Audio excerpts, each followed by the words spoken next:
เจ็บมันต้องทนมันต้องซ้ำเท่าไรอดทนไว้เอาเถิดนะ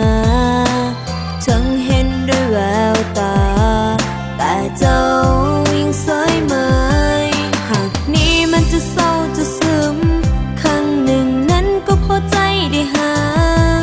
บ่มีใครอยากจะอกหักเมื่อมีฮักต้องฮักจริงจากคนที่เคยทำให้ซึ้งครั้งหนึ่งจนกลายเป็นความหาทุกอย่างที่ได้หูจักจะฮักษาหมดหัวใจเหตุใดวันนี้เปลี่ยนพันหมดฮักกันและจะจากไป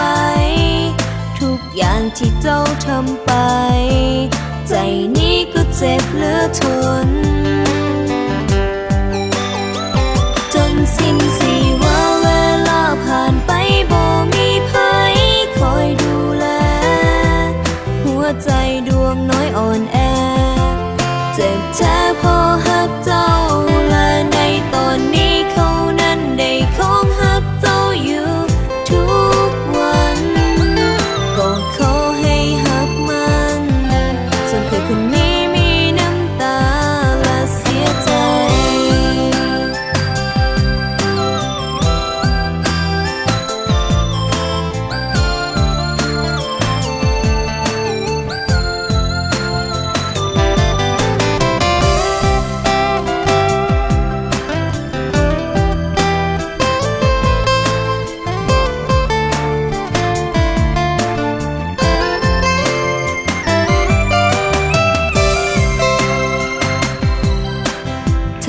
จะลืมคนนี้ได้ลงก็บ่สนเพราะว่าใจเคยหา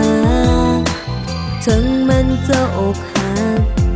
แต่หากเนียงคงฝังใจถ้าว่าเจ้านั้นบ่ฮักกันแล้วคงจบแล้วพบกับความเสียใจแต่อยากให้เจ้าหูไว้ว่าใครคนนี้จะฮักและทนจนสิ้นสีว่าเวลาผ่านไปจะมีภัยคอยดูแลหัวใจดวงน้อยอ่อนแอเจ็บแท้พอฮักเจ้า